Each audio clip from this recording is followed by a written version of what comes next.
नमस्कार दोस्तों, 13 दिसंबर से बीपीएससी री एग्जाम की मांग लगातार छात्र कर रहे हैं, लेकिन छात्रों के हाथ अभी भी री एग्जाम नहीं लगा है। अभी हमारे कैमरा के फ्रेम में जो शख्स दिख रहे हैं, छात्रों को री एग्जाम मिले या ना मिले, लेकिन कोई भी छात्र इनकी कोशिश को कभी नहीं भूल सकता है। अभी हमारे साथ गर्दनीबाग के गांधी रहमांशु सर हैं और बीपीएससी के छात्र सीधे तौर पर रहमांशु सर पे एकदम निस्वार्थ भाव से भरोसा करते हैं और सर उनके लिए कार्य भी किए हैं। लगभग 20 दिन जेल में रहकर आए हैं। सोचिए किसी शिक्षक के लिए 20 दिन जेल में रहना कितना दर्दनाक होता होगा। सबसे पहले इनसे चर्चा करेंगे और 4 तारीख को क्या होने वाला है कि छात्रों को कुछ खबरें मिल सकती है, क्या फिर डेट पर डेट पड़ेगा, सारी चीजों पर चर्चा करेंगे। सबसे पहले स्वागत है सर। बहुत बहुत धन्यवाद। कैसा रहा सर जेल? जेल तो साहब जेल ही होता है। हाँ। लेकिन खुशी इस बात की है कि अगर एक गुरु अपने छात्रों के लिए जेल जाए तो इससे बड़ा कोई सौभाग्य नहीं होता है। और एक परंपरा जो बनी हुई है भारत में, क्योंकि जब हम लोग पढ़ते थे तो बचपन से हम लोग को सिखाया गया कि गुरु ब्रह्मा गुरु विष्णु गुरुदेव महेश्वरा और गुरुदेव साक्षात परम ब्रह्म तस्मै श्री गुरुवे नमः। और फिर कबीर ने कहा कि गुरु गोविंद दो खड़े काके लागू पाए। तो जब मैं स्टूडेंट था तो मुझे इसका अर्थ नहीं समझ में आया, लेकिन जब मैं टीचर बना और खासकर जब बीपीएससी का हम लोग का ये प्रोटेस्ट शुरू हुआ, सत्याग्रह शुरू हुआ, तब मुझे समझ में आया कि इसका महत्व क्या है। और यही जब मैं जेल में गया और वहां बहुत सारे पुलिस कर्मी जो थे वो सब भी हमारे स्टूडेंट थे, मुझे देख के रोने लगे, आके पैर छूते थे, जबकि वहां एक से बड़े बड़े अपराधी थे। तो मुझे लगा कि शायद टीचर से बड़ा, एक अध्यापक से बड़ा और एक गुरु से बड़ा शायद भगवान नहीं हो सकता, चाहे कुछ भी हो जाए। अपराधियों के बीच में शिक्षक, ये तो निश्चित रूप से जब हम शुरू में गए थे, लेकिन आपको बता दूं कि अपराधी इसलिए अपराधी होता है ना कि दिमाग से नहीं सोचता, वो दिल से सोचता है, इसलिए अपराधी है। और वहां मैं बहुत सारे अपराधियों से मिला, वो सारे अपराधी जो पुलिस की निगाह में मोस्ट वांटेड है।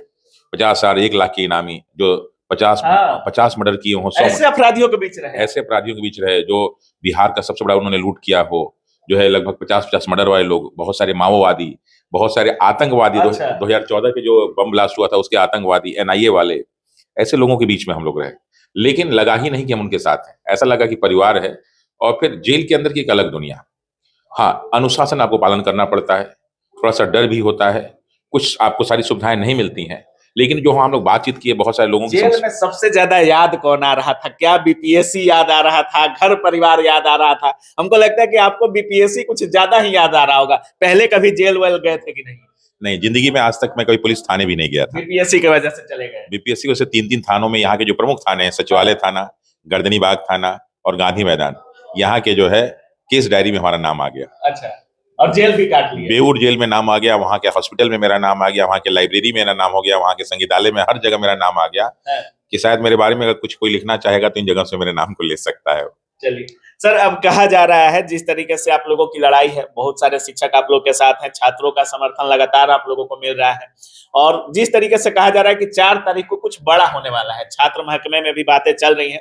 हालांकि मेंस का डेट बीपीएससी की तरफ से रिलीज किया गया है, लेकिन बहुत सारे छात्र ऐसे भी हैं जिनका मेंस को लेकर के उस जोश के साथ तैयारी नहीं कर पा रहे। उनको लगता है कि री एग्जाम हो ही जाएगा, क्या पता कोर्ट निर्णय दे ही दे, क्योंकि सभी को लगता है कि जब सरकार हो या कोई भी उस जोश के साथ या उस रूप में काम नहीं करती है तो न्यायालय का दरवाजा सभी लोग खटखटाते हैं। इस बार न्यायालय पिछले 7 तारीख में क्लियर कर दिया था कि 4 तारीख को कुछ ना कुछ निर्णय इसमें निकल कर आएगा। कितना उम्मीद है 4 तारीख से, और क्या कुछ होने वाला है? देखिए, न्यायालय एक ऐसी संस्था है जो सबूतों के आधार पर चलती है, बाहर बच्चे सबूतों के आधार पर चलती है, ना कि जो है भावनाओं के आधार पे। तो ये जो हम लोग का केस हुआ है, पहली बार ऐसा हो कि बीपीएससी के खिलाफ 5-5 केस एक साथ चल रहे हैं।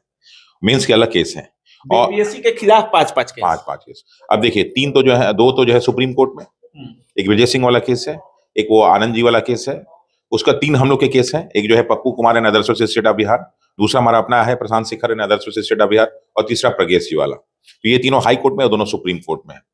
अब बीपीएससी भी परेशान है आंसर देते देते। बीपीएससी सोच रही थी कि जैसे पहले आंदोलन और सत्याग्रह होता था तो पहले आंदोलन होता था, इसलिए एक दिन में खत्म हो जाता था। ये पहली बार हम लोग गांधी जी के सिद्धांत पे चल के और बिहार में हम लोगों ने सत्याग्रह किया है, और बीपीएससी की उन सारी कमियों को, उन सारी समस्याओं को हम लोग चाहते हैं कि इस बार दूर हो जाए। तो बीपीएससी परेशान है आंसर देते देते, मतलब कोर्ट परिसर में कुछ ज्यादा जद्दोजहद हो रहा है क्या? देखिए, पहले बीपीएससी ने सोचा था ना कि ये कुछ बच्चे हैं, लेकिन अब बीपीएससी पे अच्छे टीचर भी लग गए। जिन जिन लोगों को बीपीएससी ने टारगेट किया है उन सभी लोगों ने बीपीएससी पे टारगेट करना शुरू किया। बीपीएससी अपने आप को होली काऊ दिखाई रही थी कि साहब हम जो हैं ये हैं, लेकिन बीपीएससी के इतिहास को अगर आप देख लेंगे ना, तो बीपीएससी एक ऐसी संस्था बनी जिसके बहुत सारे चेयरमैन जेल गए। जेल गए हुए लोग हैं। बहुत सारे जो है चेयरमैनों को उनको जो है हटा दिया गया। बहुत सारे चेयरमैनों पे जो है अनेक प्रकार के केस हैं। कभी मैं उस पर जो है आपको बहुत सारी चीजें बताऊंगा।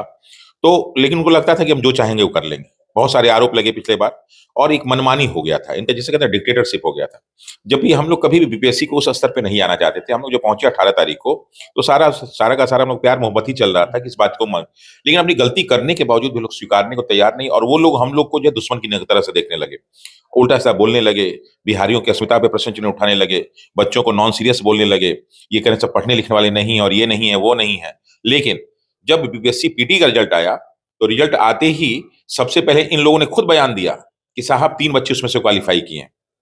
और फिर जो है सब जब जब हम लोग कोर्ट में पहुंच गए तो मैं आपको विश्वास दिलाता हूं कि जब 4 तारीख को डिसीजन होगा तो ये भारत के इतिहास में एक ऐतिहासिक डिसीजन होगा। और बहुत बार आंदोलन हुआ बीपीएससी की अगर बात करें तो हमको लगता है कि 3 से 4 बार आप लोगों ने महाजुटान भी किया और छात्रों ने अपनी संख्या भी दिखाई। सर, बहुत सारे नेता मंत्री भी इसमें आए। तेजस्वी यादव विपक्ष के नेता हैं, राहुल गांधी पूरे देश में सबसे बड़े विपक्ष के नेता हैं, पप्पू यादव से लेकर के प्रसाद किशोर तक सभी लोग आए और गए। बहुत लोगों को कहा जा रहा था कि अपनी राजनीति सेकने आए, लेकिन जैसे भी आए और चले गए। बहुत सारे शिक्षक, हम लोग को लगता है कि पटना के सारे शिक्षक भी आप लोग के साथ आए और गए। लेकिन अब उम्मीद क्या है? जिस तरीके से अब बहुत लोग कह रहे हैं कि अब इसमें केवल शिक्षक और छात्र बचे हुए हैं, अब क्या लगता है आपको 4 तारीख को मिलेगा न्याय? देखिए, बिल्कुल हमें विश्वास है, और साथ ही साथ आपके चैनल के माध्यम से मैं एक रिक्वेस्ट करूंगा कि पटना के जितने भी शिक्षक हैं, छोटे बड़े सब कुछ, जितने भी जो पॉपुलर हैं, जो पॉपुलर नहीं हैं, वो सारे शिक्षक एक हैं। बिल्कुल। अब देखिए, लोगों में मतभेद होता है, मनभेद होता है, सारी चीजें होती हैं, लेकिन कहीं ना कहीं सारे के सारे लोग गुरु हैं, और हर टीचर का अपना अपना कोई ना कोई जो है स्टूडेंट है, और सबके बच्चे इसमें लगे हुए हैं। तो मुझे लगता है कि ये जो बहुत सारे मीडिया वाले भी मैं कई बार देखता हूँ, बहुत सारे क्या है, ये जो नेताजी लोग भी हैं, छात्र, बहुत सारे मतलब नेता लोग जो है हम लोग पे आरोप लगा लगा के हम लोग को दूर करने का प्रयास करते हैं। लेकिन मुझे लगता है कि अब सारे के सारे हम लोग मतभेदों को भुला के सारे टीचरों को एक होने की जरूरत है, ताकि हम लोग को टीचर नहीं, अध्यापक नहीं कहा जाता। हम लोग को जो है मीडिया वाले जो है कोचिंग संचालक लिखते हैं, कोचिंग माफिया। हाँ, प्रशासन वाले लोग हम लोग को कोचिंग संचालक लिखते हैं, और प्रिंट मीडिया वाले भी लोग हम लोग को कोचिंग संचालक, कोचिंग माफिया लिखते हैं। साहब, ये कोचिंग हमारी देन है कि उस शिक्षा व्यवस्था की देन है। जाके स्कूलों का पोजीशन देख लीजिए कि यहाँ के टॉपर को जो है ये नहीं मालूम कि पॉलिटिकल साइंस होता है कि पॉलिटिकल साइंस होता है। अगर वो हम लोग की कोचिंग में पढ़ लिए होते ना तो अधिकारी बन जाते। ये, और अधिकारियों को भी तो कोचिंग में पढ़कर ही सफलता मिलती है। और मैं आपको बता दूं कि बहुत सारे जो अधिकारी हैं, बहुत सारे अधिकारियों को मैं गारंटी देता हूं, शायद ही कोई ऐसा अधिकारी हो, प्रशासनिक अधिकारी यूपीएससी और जो है वो बिना कोचिंग के सहयोग के वो लोग आईएएस नहीं बने। शायद 2-4% लोग हों, लेकिन फिर भी ऑनलाइन पढ़े, चाहे ऑनलाइन हो चाहे ऑफलाइन है, किसी भी शहर के डीएम को, एसएसपी को उठा लीजिए, मैं एक एक नाम के साथ बता दूंगी कौन कौन किस टीचर के यहाँ पढ़ा हुआ। तो आप आरोप तो लगाते हैं, अरे नेता आरोप लगा ले तो ठीक है, क्योंकि नेता तो इसलिए आरोप लगता है कि उसको पढ़ने लिखने का मतलब है नहीं। पढ़ा लिखा होता तो आईएएस अधिकारी होता है ना।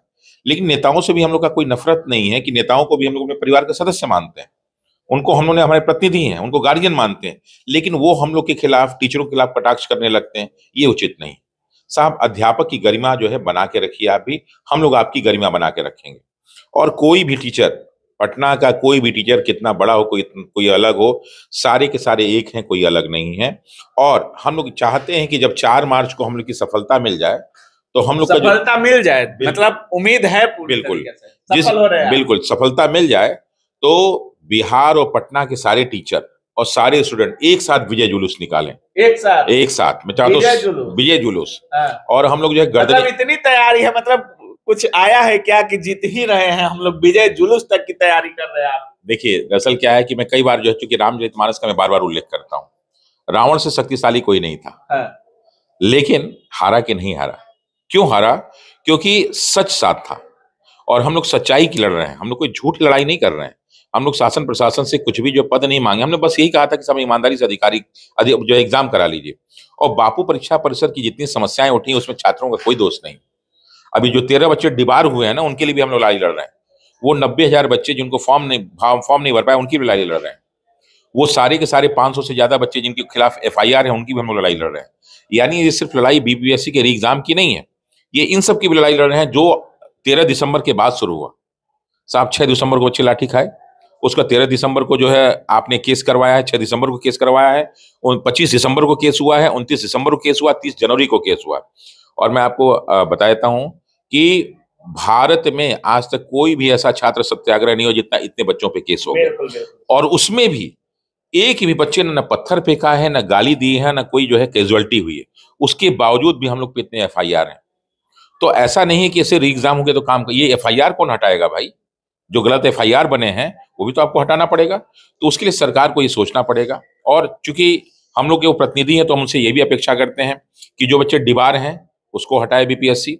जिन पे भी केस हुआ है वो सारे के सारे केस सार्वजनिक रूप से उनको जो है माफी दिया जाए। और अगर कोई कैजुअलिटी हुई है किसी बच्चे के साथ तो उनको एक उचित मुआवजा भी दिया जाए। और इस समस्या को पूरी तरह से समाधान करके बिहार की सरकार को और बिहार की जो है न्यायपालिका को, कार्यपालिका को, बीपीएससी को एक जो है उदाहरण प्रस्तुत करना चाहिए। कुछ ऐसा हाथ लगा है क्या सर कि 4 तारीख को कह रहे हैं कि विजय जुलूस निकल जाएगा? दरअसल क्या है मैं बता दूं आपको कि जो हम लोग के केस है ना, उस केस में बहुत अच्छे अच्छे उन्होंने तथ्य रखे। हम लोग कोई सबूत की बात नहीं करते हैं। हाँ, सबूत तो निश्चित रूप से इसमें होंगे, लेकिन समस्या क्या है कि हम लोग सबूतों के आधार पर ही न्यायालय। हाँ, तो सबूत में देखिए दरअसल क्या होता है, जब परीक्षाओं की बात होती है ना तो उसमें बहुत सारे फैक्ट्स रखे जाते हैं। तो हमने वो सारे के सारे फैक्ट्स रखे हैं जिसके आधार पे यूपी ने, जिसके आधार पे मध्य प्रदेश ने, जिसके आधार पे कर्नाटका में, ये बहुत सारे जो है राज्यों में हाई कोर्ट और सुप्रीम कोर्ट ने बहुत सारे जो डिसीजन दिए हुए हैं कि इस तरह की समस्याओं में कैसे डिसीजन दिए जाते हैं, वो सारी की सारी चीजें हम लोगों के पास है। मतलब जिन आधार पर वहां पे जीत मिली है उन आधार को आप लोग इकट्ठा कर। बिल्कुल, तो वो सारी चीजें हैं। और कोर्ट भी चाहती है, क्योंकि कोर्ट ने कहा कि सब हम 4 को फाइनल सुनवाई करने वाले हैं, आप लोग पूरी तैयारी के साथ आइए। तो हम लोग भी पूरी तैयारी के साथ पहुंच रहे हैं। और हम लोग पहले दिन से कह रहे हैं कि जो माननीय उच्च न्यायालय है वो हमारे लिए मंदिर है। जब हम हर जगह से थक जाते हैं तो न्यायालय में जाते हैं। और मैं आपको बताऊं तो पूरे विश्व में हमारी जो न्यायपालिका है अपने बहुत सारी अच्छी चीजों के लिए जानी जाती है। सरकार के विरुद्ध में उन्होंने बहुत सारे निर्णय दिए हुए हैं और छात्रों के हित में तो कई बार उन्होंने निर्णय दिए हैं। तो मुझे विश्वास है कि माननीय न्यायालय और माननीय न्यायाधीश महोदय हम बच्चों के उस दुख दर्द को समझेंगे, क्योंकि हम उन्हीं के बच्चे हैं। और एक ऐसा निर्णय देंगे कि ताकि भविष्य में उनका नाम स्वर्णाक्षरों में लिखा जाए कि माननीय न्यायाधीश ये ने जो है ऐसा निर्णय दिया कि आज तक लोग उनको याद करते हैं। बहुत बहुत धन्यवाद सर बात करने के लिए। Thank you. तो बाकी आप सुन रहे थे, हमारे साथ रहमांशु सर थे। और जिस तरीके से बीपीएससी री एग्जाम को लेकर के सर के मन की जो बात थी, सर सीधे तौर पे कह रहे हैं कि 4 तारीख को जब विजय जुलूस निकलेगा तो पूरा बिहार देखेगा और उसमें सारे शिक्षक और सारे छात्र एक साथ आपको नजर आएंगे। बाकी सर का सीधे तौर पे कहना है कि जिन सबूतों के आधार पे, जिन चीजों के आधार पर यूपी में, कर्नाटक में और मध्य प्रदेश, इन जगहों पर जहां न्याय मिला है, उन आधारों पर उन आधारों को हमने इकट्ठा कर लिया है। और उम्मीद है कि 4 तारीख को हम बीपीएससी री एग्जाम की मांग जो हमारी है उसमें हम जीत हासिल कर सके। बाकी आप क्या कुछ सोच रहे हैं इस पूरे वीडियो के बारे में, अपनी राय कमेंट सेक्शन में जरूर रखिएगा। आप देख रहे थे काबिल न्यूज। जय हिंद।